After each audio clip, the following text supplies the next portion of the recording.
Janganlah teriak-teriak curang. Ada bukti langsung bawa ke Bawaslu, ada bukti bawa ke MK.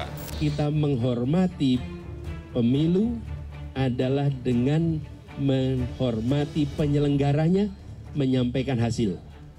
Karena itulah yang legal, ini negara hukum, dan itu yang paling legitimate. Ya banyak juga, makanya hari ini kita bahas, kita catat, kita konfirmasi ke daerah untuk memastikan apakah ini terstruktur, sistematis, masif, gitu aja.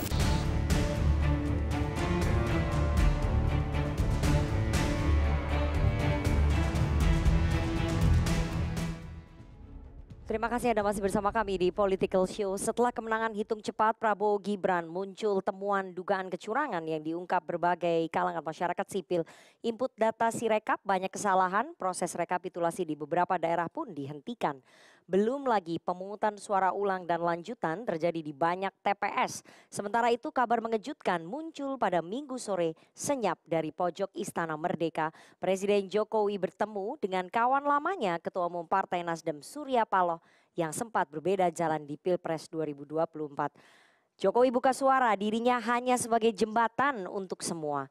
Temuan kecurangan dan jembatan politik Jokowi di pemilu 2024. Malam ini kita akan membahasnya dengan narasumber yang sudah hadir di studio. Saya perkenalkan satu-satu, ada Siar Anggreta Siagian, Wakil Deputi Timnas Amin. Selamat malam Mbak Siar. Malam Mbak Rifana. Ada Wakil Ketua TKN Prabowo Gibran yang unggul dihitung cepat, Bang Habibur Rahman. Paling terkenal gara-gara Nana. Oke, jadi kita udah ada, ini ya, friend. Jotos dulu dong. Oke. Ya. Nggak ada. Ada nggak? Nggak ada. Oke, ya ada. Nggak ada duit 100 gue Bang. Ada jubir TPN Ganjar Mahfud, Ciko Haki. Selamat malam Bang Ciko. Oke, ya ada Direktur Eksekutif Indobarometer, Mas Muhammad Kodari. Selamat malam Mas Kodari. Selamat malam. Pakar Hukum Pemilu FHUI, Mbak Titi Anggraini. Selamat malam Mbak Titi. Malam Mbak Nana. Dan seperti biasanya kita mengundang suara dari generasi muda, teman-teman pemilih muda yang kemarin sudah berkontribusi di pemilu 2024 bergabung langsung di studio CNN Indonesia. Pada malam hari ini ada Senat Universitas Pancasila, tepuk tangannya mana? Banyak ceweknya ini ya. Oke, nanti ketua senatnya juga perempuan, menarik sekali. Sebelum saya tanya-tanya ke para narasumber saya, sebelum kita memulai diskusi, saya mau putarkan sedikit. Kita flashback sedikit soal dugaan kecurangan yang kemudian dilontarkan oleh Timnas Amin atau Paslon 1 dan juga TPN Ganjar Mahfud ya atau Paslon 3. Kita dengarkan sama-sama pernyataannya. Ketika Pak Jokowi menyatakan lapor saja ke Bawaslu dan ke MK, ini saya kasih logiknya. Kalau seseorang yang terlibat menjadi bagian dari kecurangan itu dan kemudian mengajukan usulan supaya menggunakan lembaga resmi, kira-kira pantas nggak? Kepantasan usulan itu menurut saya bermasalah secara integritas. Lah, kenapa kecurangan-kecurangan atau potensi penyalahgunaan kewenangan itu tidak itu dulu yang diperbaiki? Jadi sekarang ini kayak post factum gitu loh. Kalau ada ini kecurangan-kecurangan lapor aja ke Bawaslu. Cuy, lu dulu gimana melakukan kayak gitu? Ya, jadi bagi saya ini pertanyaan ini ledek gitu loh.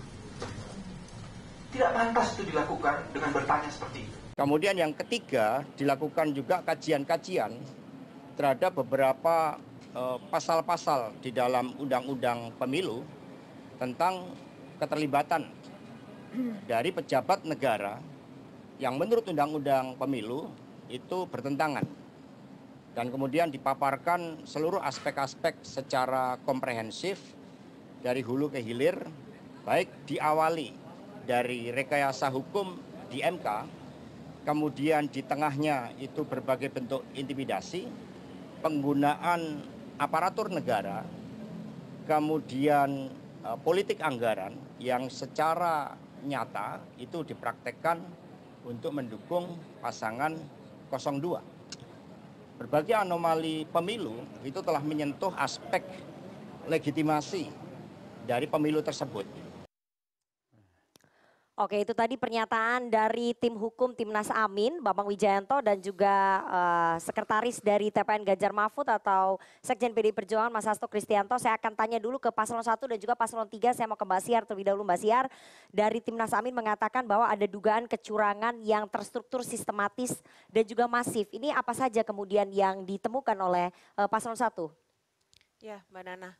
Jadi memang sebenarnya kan proses atau kecurangan ini bisa kita lihat mulai dari sebelum pemilu ya. Dengan pengusungan Gibran begitu, ini terdapat dalam putusan MK 90. Nah, ini yang membuat saat itu kita lihat masyarakat benar-benar bergejolak begitu ya dengan keluarnya putusan MK tersebut.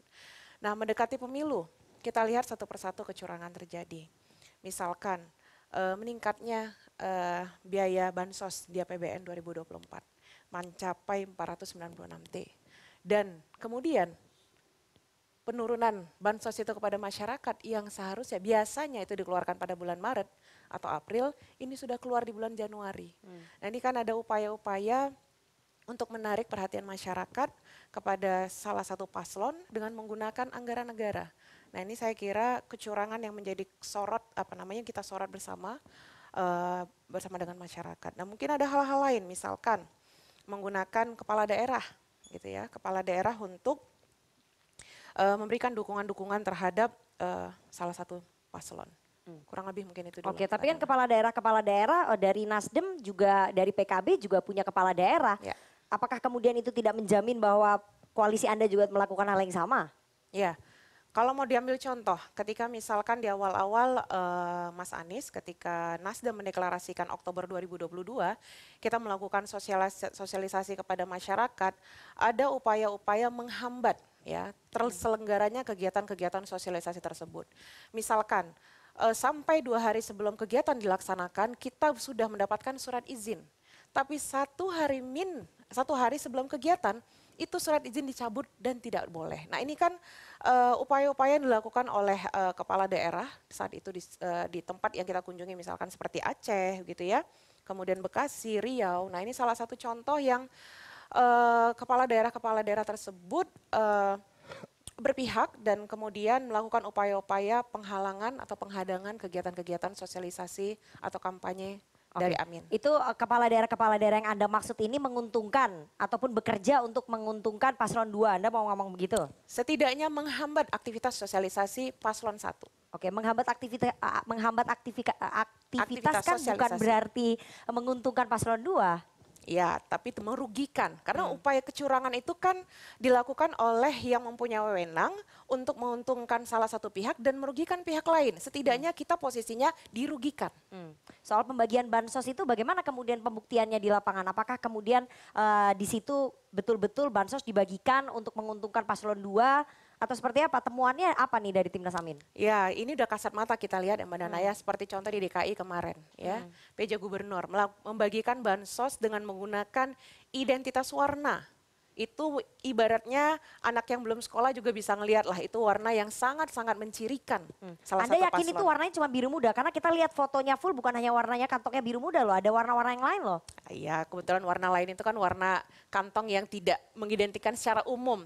Kalau Tapi kita ada lihat warna secara oranye, umum, ada warna merah juga, ada warna biru muda, itu kan nggak bisa kemudian diidentifikasi bahwa kantong sembakonya ya, ke satu warna. ya tapi tanpa ada penjelasan yang sangat detail secara kasat mata kita udah bisa melihat Mbak Nana. Dan ini di beberapa tempat. Gitu ya. Mungkin foto yang terlihat ada warna merah dan segala macam. Tapi di tempat lain. Gitu. Tapi pembuktiannya gimana? Agak sulit kan? Gimana pembuktiannya udah itu? Banyak lah. Masa kita lihat udah viral masih susah lagi. Oke, baik. Nanti kita tunggu Timnas Amin, tim hukumnya akan seperti apa. Karena kalau yang tadi dikatakan oleh Anda dibawa ke MK, saya rasa itu nggak begitu kuat tuh buktinya untuk pembuktiannya. Saya mau ke TPN Ganjar Mahfud ya. Bang Ciko tadi kan Mas Hasto juga mengatakan bahwa ada temuan-temuan yang dilakukan oleh tim hukum dari TPN Ganjar Mahfud sampai membentuk tim khusus ya di internal. Temuan-temuannya apa aja sih? Temuannya banyak. Temuannya kan banyak yang ditemukan oleh kami sendiri dari TPN maupun TPD maupun relawan maupun caleg-caleg dari partai-partai pendukung, juga dari laporan-laporan masyarakat. Baik itu secara langsung, kita bisa melihat juga apa yang viral di media sosial. Nah, kalau kita bicara soal pelanggaran-pelanggaran dalam pemilu ini, tentunya pelanggaran ini kan kita harus tarik garis jauh ke belakang. Bahkan sebelum pencalonan seorang Gibran, kalau kita mau bicara soal TSM misalnya, terstruktur, sistematis dan masif, kita bisa bicara soal penunjukan PJ-PJ, gubernur maupun bupati dan wali kota, ya kan, mulai dari situ, pemekaran provinsi dan lain-lain. Nah ini tapi seperti Nana selalu bertanya, gimana pembuktiannya? Nah ini kan udah menjadi fakta-fakta sosial yang ada. Kita sedang mengumpulkan bukti-buktinya. Nah masalah pembuktiannya itu kan pembuktian secara hukum. Tapi kalau kita bicara di Mahkamah Konstitusi yang akan hanya memberikan waktu 14 hari, memang agak sulit. Memang akan sulit, tetapi tentunya kita sedang menjalankan apa yang menjadi tugas kita sebagai insan demokrasi di Indonesia. Apa yang kita lakukan ini masih dalam koridor. Jadi jangan alergi. Jadi saya mengkritisi apa yang dikatakan oleh Presiden Jokowi gitu. Bagian dari kita bicara di media ini adalah bagian dari kontrol, sistem kontrol dalam sebuah demokrasi, ya kan. Jangan mau hanya kalau dipuja-puji, dia nggak pernah suruh orang stop lah puja-puji saya, kan nggak pernah. Ini masalahnya kadang-kadang kita harus mengkritisi. Tapi Nana juga akan mengatakan, tapi kan ada bupati di situ, tapi ada mensos di situ, orang PDIP. Saya akan menjawab, tapi hanya satu Presiden Republik Indonesia, Mr. Jokowi, dan he is a very powerful man, dan dia menggunakan kekuasaannya, kita tahu sampai batas-batas yang tidak pernah terbayangkan oleh penguasa-penguasa sebelumnya. Oke, artinya PJ-PJ kepala daerah, terutama gubernur dan juga PJ-PJ bupati itu memang dikerahkan di bawah kendalinya Pak Jokowi untuk memenangkan 02. Anda mau bilang begitu? Disinyalir begitu, di beberapa daerah kan kita ada banyak juga tadi kan bisa jelas ada intimidasi oleh aparat, intimidasi oleh kepala desa, intimidasi oleh bupati dan lain-lain untuk mengerahkan massa. Banyak kecurangan-kecurangan itu ya, banyak juga yang nggak terpikir oleh masyarakat. Ini saya kasih contoh salah satunya. Saya ke TPS saya nggak dapat undangan. Saya datang, tapi saya tahu saya ada di TPS itu. Gitu. Saya datang, oh ada Pak undangannya Pak, dan ada undangan numpuk satu bundel gini. Undangan untuk memilih. Nah, saya nih udah puluhan tahun ikut pemilu ya. Saya terlibat dalam partai politik udah dari 25 tahun yang lalu. Jadi mobilisasi siapa? Saya nggak tahu. Bisa jadi RT. RT ini udah memprofiling siapa saja pemilih yang akan memilih salah satu paslon di situ, ya kan? Yang tidak, kita nggak usah kirim undangan. Kenapa? Karena ada anggapan di masyarakat, sebagian masyarakat, saya tahu yang menonton ini juga, bahwa kalau kita nggak dapat undangan, kita nggak boleh milih. Ada anggapan itu, supaya golput. Supaya golput apa? Ini kan dugaan yang bukan mengandai-andai, tapi ini sering terjadi juga. Dugaannya apa? Karena kertas suara golput nanti bisa dicoblosin, ya kan? Termasuk juga kertas suara cadangan dan lain-lain.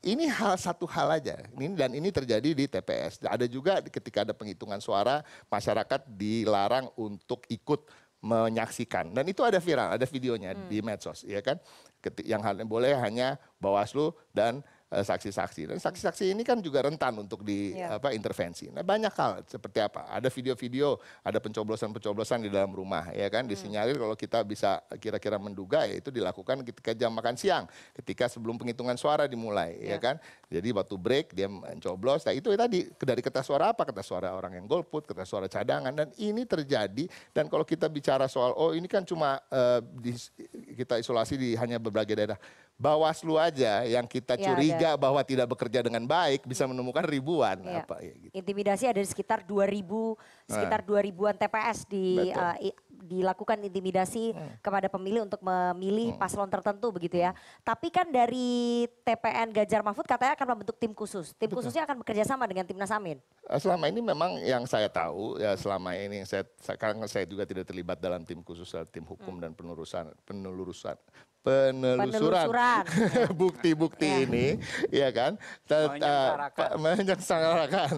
Jadi pada prinsipnya intinya memang sudah ada komunikasi. Komunikasi sejauh apa sampai di mana juga kita nggak tahu. Tetapi yang pasti komunikasi itu bukan hanya dengan Timnas Amin, tapi juga dengan koalisi masyarakat sipil dan juga masyarakat di akar rumput yang memasukkan laporan-laporan. Ya itu Mas Habib yang lebih tahu mungkin karena dia ada di tim hukum. Oke, saya mau ke Basiar. Bagaimana kemudian melihat ajakan dari TPN Ganjar Mahfud untuk membentuk tim khusus bersama nih antara Timnas Amin dengan TPN Ganjar Mahfud?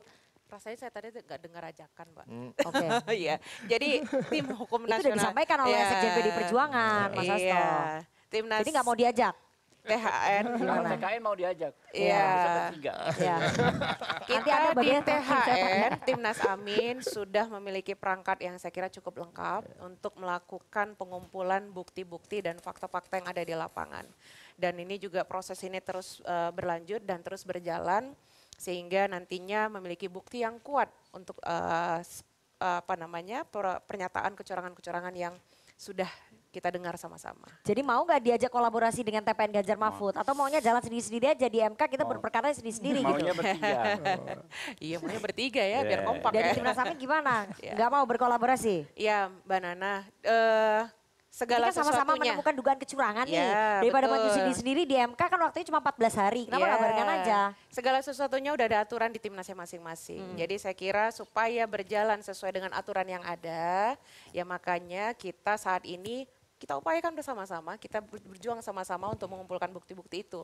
Kalau nanti di tengah jalan ketemu di persimpangan, ya nggak apa-apa juga gitu ya. Oke. Tapi dari sekarang ya kita berjuang dulu masing-masing. Iya, Oke. Nasdem hati-hati banget nih kemarin habis ketemu sama Presiden Jokowi kayaknya. Nanti saya akan bahas lebih dalam. Tapi saya mau ke Paslon 2 ya, ke TKN Iya Prabowo dong. Gibran. Iya tenang Bang, nah ada kesempatannya. jeda. Iya lu udah unggul di quick count. Oke Bang Habib. Dari TKN Prabowo Gibran, melihat tadi data-data yang disampaikan oleh Bawaslu banyak sekali, kemudian pelanggaran, saya kemudian sudah ada dapat poin dugaan, Anda. ya dugaan kecurangan dari dua timnas ini Udah gimana? dapat poin, Dua Nana. tim, ya. Oke, jadi gini. Merasa ada kecurangan nggak? Jadi Aku mau nanya dulu, Taruh. merasa ada kecurangan nggak dari Oke, TKN Prabowo sudah Gibran? dapat poinnya. Ya. Jadi tim Prabowo Gibran juga mencatat banyak sekali potensi kecurangan dan pelanggaran yang merugikan kami.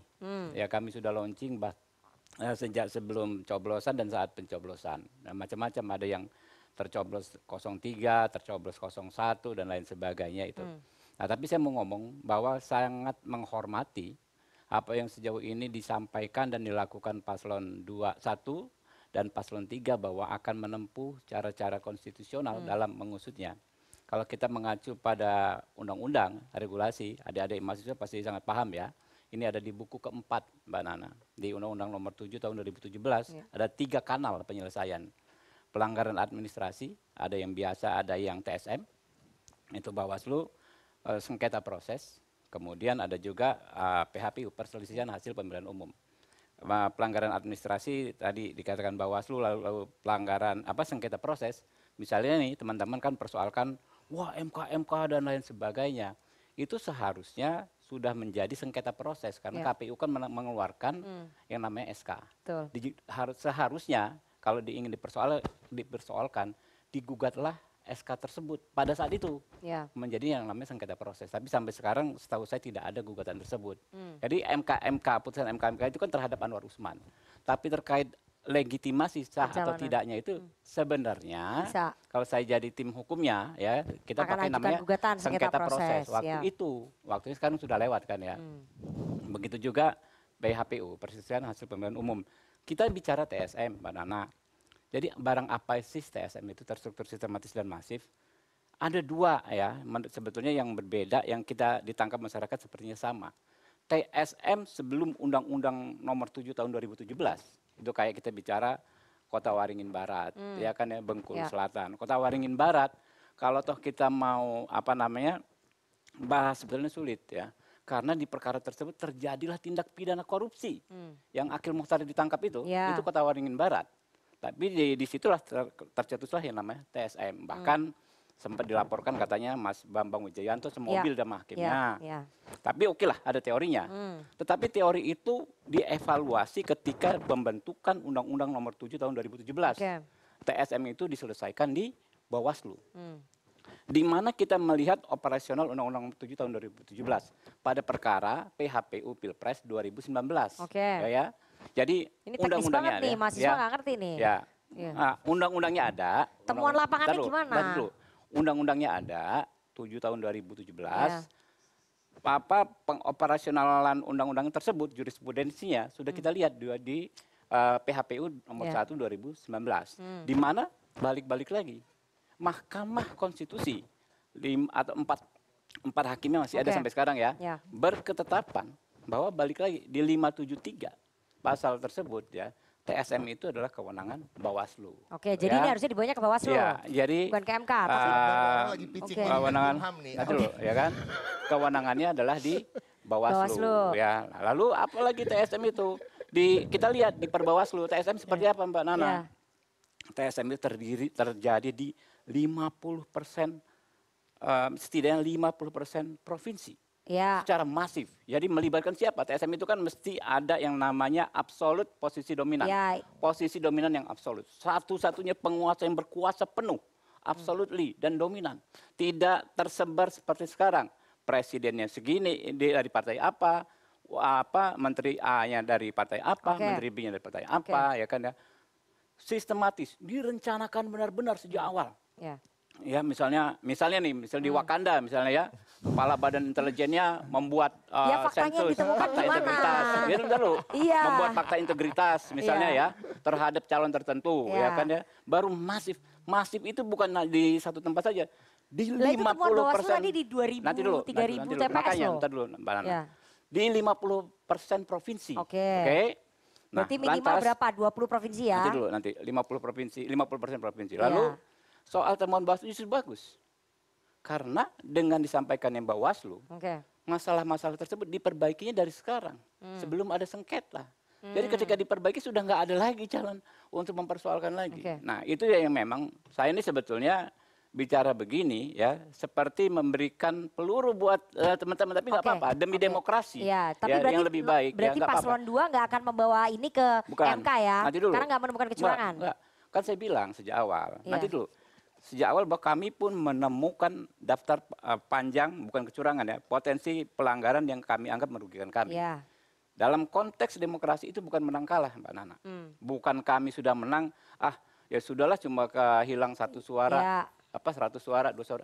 1 suara sangat penting. Demokrasi itu bukan soal menang dan kalah. Kita harus ungkap siapa yang bertanggung jawab. Nanti dulu. Kan saya bilang tadi, Mbak Nana nyimak nggak? Ada 3 kanal penyelesaian. Pelanggaran administrasi, sengketa proses, PHPU. Ya kan? Kami ingin semua diselesaikan. Ya. Kalau pelanggaran administrasi kami sudah laporkan, ya kan ya. Kalau sengketa proses kami tunggu yang mana yang akan menjadi sengketa proses, ya kan. Kalau PHPU kami nunggu karena nggak mungkin kami menjadi penggugat.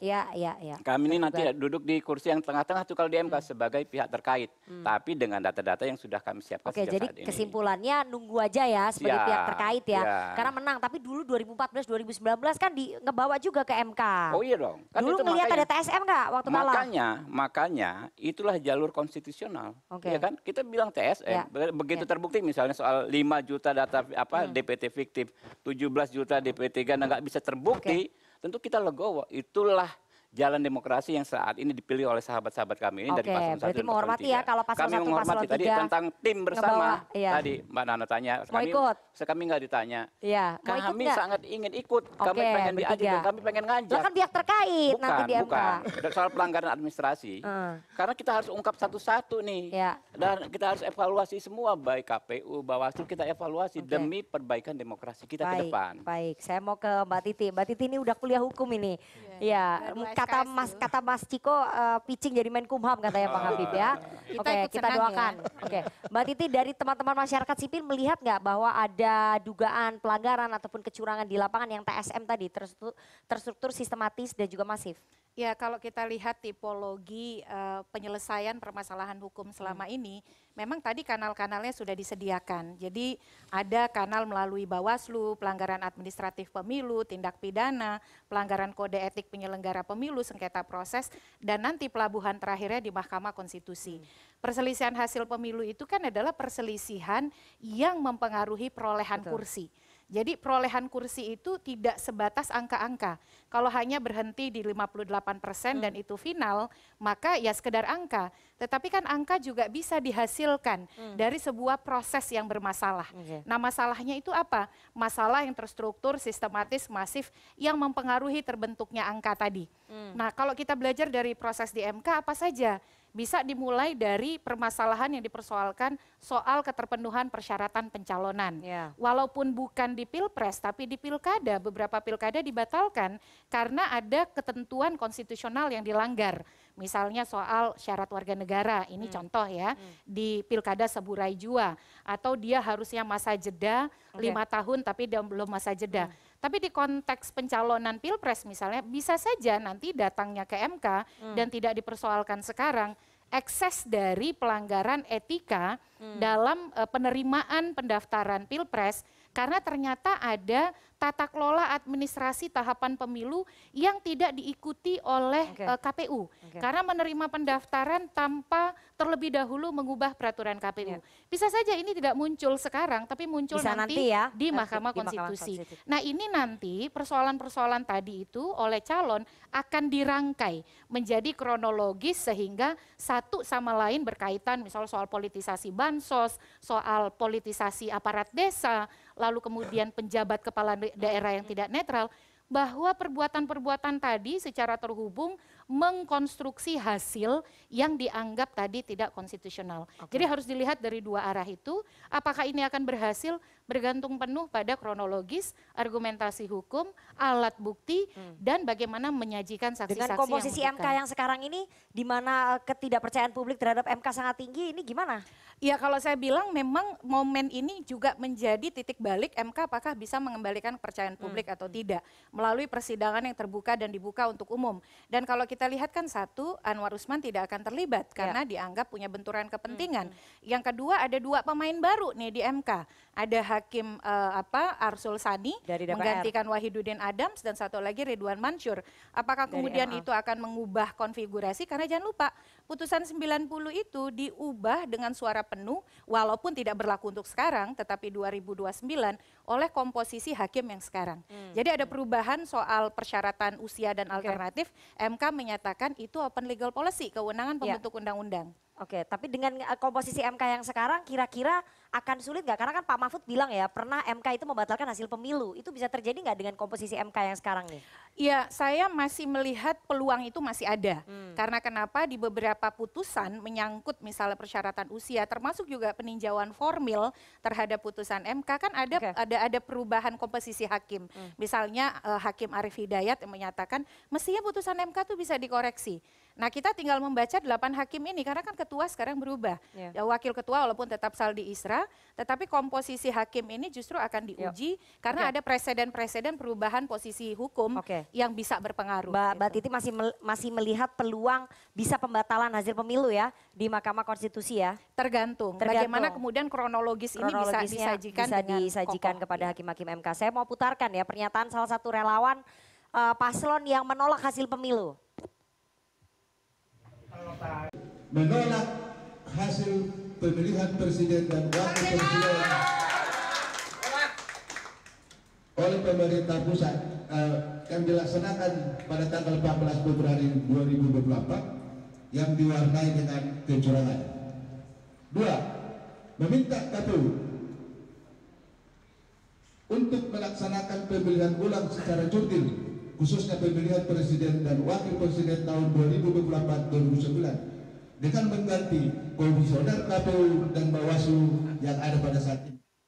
Itu tadi pernyataan dari salah satu relawan Ganjar Mahfud ya yang menolak hasil pemilu. Saya mau ke Bang Kodari. Bang Kodari, keunggulan ataupun kemenangan dari paslon 2 versi hitung cepat. Saya masih bilang versi hitung cepat ya karena versi resminya dari KPU belum keluar.